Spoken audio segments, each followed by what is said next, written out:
بسم اللہ الرحمن الرحیم۔ ہم سب جانتے ہیں کہ اس دنیا میں مرد اور عورت کی جنس کے علاوہ ایک تیسری جنس بھی پائی جاتی ہے، جسے اردو میں خواجہ سرا، ہجڑا، خسرا، زنخا، جبکہ عربی میں مخنث کہا جاتا ہے۔ اب سوال یہ پیدا ہوتا ہے کہ اللہ پاک نے قرآن کریم میں اشرف المخلوقات میں شامل اس تیسری جنس کو کیوں مخاطب نہ کیا؟ شادی شدہ جوڑے کون سی ایسی غلطی کرتے ہیں کہ ان کے ہاں خواجہ سرا پیدا ہوتے ہیں؟ کیا خواجہ سرا سے اسلام میں شادی کی اجازت دی گئی ہے؟ آئیے چلتے ہیں پہلے سوال کے جواب کی طرف۔ بے شک اللہ پاک ہی ساری کائنات کا خالق و مالک ہے، پھر ایسے کیسے ہو سکتا ہے کہ وہ اپنی مخلوق میں اس تیسری جنس کا ذکر نظر انداز کر دے؟ یہ محض ایک غلط فہمی ہے جو کہ مذہبی اور معاشرتی اکابرین نے ہمارے اندر پیدا کی ہوئی ہے۔ آئیے اس مسئلے کے حل کے لیے مشہور سائنسدان ہیری کلائن فیلٹر کی تھیوری کو دیکھتے ہیں۔ اس نے ایک بیماری دریافت کی جس کا نام اس نے اپنے نام پر یعنی کلائن فیلٹر سنڈروم رکھا۔ اس بیماری کے مطابق عورت اور مرد کی طرح خواجہ سرا کوئی تیسری جنس نہیں ہے، بلکہ یہ ایک جسمانی بیماری ہے۔ اللہ تعالیٰ نے انسان کو مرد اور عورت کے ہی روپ میں پیدا کیا ہے، لیکن جس طرح دیگر پیدائشی بیماریوں کی وجہ سے بچہ اندھا، گونگا اور بہرا پیدا ہو سکتا ہے، تو اسی طرح کروموسومز ایکس اور وائی کی تعداد کے عدم مطابقت کی وجہ سے بچے کی جنس کا تعین بھی نہیں ہو پاتا، جس سے بچہ پیدائشی طور پر اب نارمل پیدا ہو جاتا ہے۔ ہر انسان میں 23 کروموسومز کے جوڑے پائے جاتے ہیں اور ہر جوڑا 2 کرومیٹین پر مشتمل ہوتا ہے۔ اس طرح مجموعی طور پر ایک انسان میں 46 کرومیٹین پائے جاتے ہیں۔ بعض اوقات کروموسومز کی تبدیلی کے وقت مردوں میں ایک زائد کرومیٹین ایکس پیدا ہوتا ہے۔ اس طرح مردوں میں 46 کی بجائے 47 کرومیٹین بن جاتے ہیں۔ سائنسدانوں کے مطابق ہر 500 میں سے ایک مرد یہ 47واں کرومیٹین پیدا کرتا ہے، اور بچے کی پیدائش کے وقت اگر یہی 47واں کرومیٹین جبکہ باپ کی طرف سے ایکس ایکس یا ایکس وائی کی شکل میں ماں کے کرومیٹین ایکس سے جوڑا بنا لے تو بچہ پیدائشی طور پر ٹرانس جینڈر پیدا ہوتا ہے۔ یہاں یہ بات واضح کر دیں کہ ماں کی طرف سے ہر صورت میں ایک ہی کرومیٹین ایکس آتا ہے، جبکہ باپ کی طرف سے ایکس اور وائی دونوں میں سے کسی ایک نے آنا ہوتا ہے۔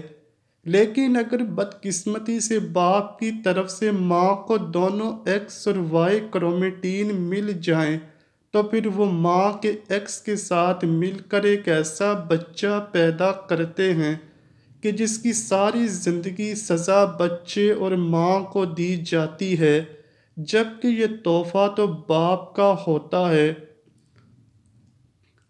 لیکن اسلامی نقطہ نظر سے امام ابو الفرا طرطوسی کتاب تحریم الفواحش میں حضرت ابن عباس رضی اللہ تعالیٰ عنہ سے ایک روایت نقل کرتے ہیں۔ حضرت ابن عباس رضی اللہ تعالیٰ عنہ نے فرمایا کہ ہجڑ جنات کی اولاد ہیں۔ کسی نے حضرت ابن عباس رضی اللہ تعالیٰ عنہ سے دریافت کیا، یہ کیسے ہو سکتا ہے؟ تو آپ نے فرمایا، اللہ اور اس کے رسول صلی اللہ علیہ وآلہ وسلم نے آدمی کو حالت حیض میں بیوی سے مباشرت کرنے سے منع کیا۔ جب آدمی حالت حیض میں بیوی کے پاس آتا ہے تو شیطان عورت کی طرف سے آدمی سے پہلے پہنچ جاتا ہے۔ اس لیے ہمارے پیارے نبی صلی اللہ علیہ وآلہ وسلم نے فرمایا کہ جب تم میں سے کوئی اپنی بیوی کے پاس جائے تو دعا پڑھ لیا کرے، اور دعا یہ ہے، اللہ تعالیٰ کے نام کی مدد سے اے اللہ ہمیں شیطان سے محفوظ رکھ اور ہماری اولاد کو بھی شیطان کے شر سے محفوظ فرما۔ تو اس طرح شیطان انسان کو کوئی نقصان نہیں پہنچا سکتا۔ قرآن کریم کی سورہ شعراء میں اللہ اپنی حاکمیت بیان کرتے ہوئے ارشاد فرماتا ہے، بے شک اللہ آسمان اور زمین کی حکومت اللہ ہی کے ہاں ہے، وہ جو چاہتا ہے کرتا ہے، وہ جسے چاہتا ہے بیٹے عطا کرتا ہے اور جسے چاہتا ہے بیٹیاں، اور جسے چاہتا ہے ملا جلا کر عطا کرتا ہے، اور وہ جسے چاہتا ہے بے اولاد رکھتا ہے، تو وہی جاننے والا اور قدرت والا ہے۔ ہمارا یہ ایمان ہے کہ اللہ ہر چیز کا مالک ہے، وہ جو چاہتا ہے کرتا ہے اور کسی پر ظلم نہیں کرتا۔ آئیے اب تیسرے سوال کا جواب دیتے ہیں کہ ہجڑے سے شادی کی جا سکتی ہے یا نہیں۔ بات یہاں یہ ہے کہ ہجڑے کوئی الگ مخلوق نہیں بلکہ وہ بھی انسان ہی ہیں۔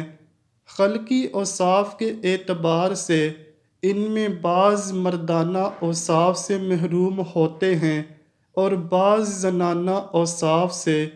یہ انسان کی تخلیق کے وہ عیب ہیں جو اللہ نے ان میں ایسے ہی رکھے ہیں، جیسے ہم بعض لوگوں کو انسانی اعضاء سے معذور پاتے ہیں۔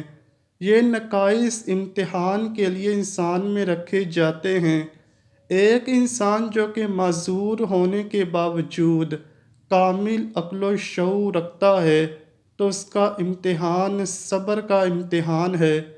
خنثی مشکل یعنی جس شخص میں مرد و عورت کی علامت بالکل مساوی برابر ہوں، اس سے کسی لڑکے یا لڑکی کا نکاح شرعاً جائز نہیں۔ البتہ خنثی غیر مشکل یعنی وہ خنثی جس میں مردانہ قوت اور علامات غالب ہوں، تو شرعاً مرد شمار ہونے کی وجہ سے اس کا کسی لڑکی سے نکاح جائز ہے، اور اگر اس میں زنانہ صلاحیتیں اور علامات غالب ہوں تو اس کا کسی مرد سے نکاح شرعاً بھی جائز ہے اور درست ہوگا۔ ایک دفعہ ایک شخص باب العلم امیر المؤمنین حضرت علی رضی اللہ تعالیٰ عنہ کی بارگاہ میں حاضر ہوا اور عرض کرنے لگا، اے امیر المؤمنین، میرا بھائی ایک خواجہ سرا کی محبت میں گرفتار ہو گیا ہے۔ جب ہم نے اس کو اس مکروہ عمل سے باز رکھنے کی کوشش کی تو اس نے اس مخنث سے شادی کر لی۔ اب آپ بتائیے کیا یہ نکاح جائز ہے؟ جب یہ معاملہ حضرت علی رضی اللہ تعالیٰ کے سامنے پیش کیا گیا تو آپ نے خواجہ سرا سے دریافت کیا کہ تمہاری مشابہت مرد کی طرح ہے یا عورت جیسی؟ خواجہ سرا نے کہا کہ مجھ میں مرد اور عورت دونوں کی خصوصیات پائی جاتی ہیں، مجھے ماہواری بھی آتی ہے اور میں مردوں کی طرح بھی زندگی گزارتا ہوں۔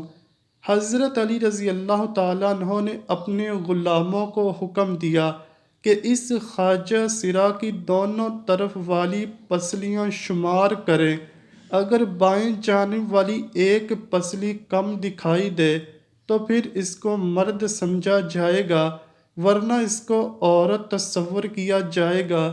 جب یہ واضح ہو گیا کہ خواجہ سرا کی ایک پسلی کم ہے تو حضرت علی رضی اللہ تعالیٰ عنہ نے فیصلہ صادر فرما دیا کہ اسے مرد شمار کیا جائے اور اس کے شوہر اور اس کے درمیان علیحدگی کروا دی گئی۔ اسی طرح خواجہ سرا کی وراثت کا بھی مسئلہ ہے۔ اگر تو وہ مرد کے مشابہ ہے تو مرد کا حصہ پائے گا، اور اگر عورت کے مشابہ ہے تو عورت کا حصہ پائے گا۔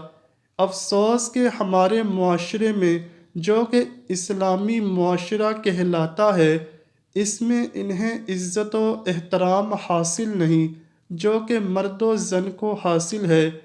اسلام میں قدرتی طور پر پیدا ہونے والے ہجڑے بچوں کے لیے وراثت میں حصہ رکھا گیا ہے۔ اس معاملے میں سب سے پہلے والدین کو شعور دینا چاہیے کہ اگر کوئی ایسا بچہ ہوتا ہے تو اس صورت میں اسے گھر سے نکالنے کی بجائے معذور سمجھ کر معاشرے کا کارآمد شہری بنانا چاہیے۔ اس سلسلے میں دوسری اور بڑی ذمہ داری حکومت وقت پر عائد ہوتی ہے کہ ان پر جو کام کاج کے دروازے بند ہوتے ہیں، جن کی وجہ سے یہ سڑکوں پر بھیک مانگنے تک مجبور ہو جاتے ہیں، وہ ختم کی جائیں۔ اس سلسلے میں قانون تو موجود ہے لیکن عمل کوئی نہیں کرتا۔ بہرحال ہماری آج کی ویڈیو اسی سلسلے میں کاوش تھی کہ ان لوگوں کو وہ حقوق دلوائے جائیں جو کہ باقی تمام شہریوں کو حاصل ہیں۔ میری آپ سے درخواست ہے کہ خواجہ سرا کو تحقیر کی نظر سے دیکھنے کی بجائے ان کو بھی عزت اور احترام دیا کریں جیسے کہ معاشرے کے دوسرے تمام افراد کو حاصل ہے۔ اللہ پاک مجھے اور اس ویڈیو کو دیکھنے والے تمام افراد کو کلین فیلٹر سنڈروم جیسی بیماری سے محفوظ فرمائے۔ کمنٹ سیکشن میں آمین لکھنا مت بھولیے گا۔ امید کرتا ہوں کہ آپ کو ویڈیو ضرور پسند آئی ہوگی۔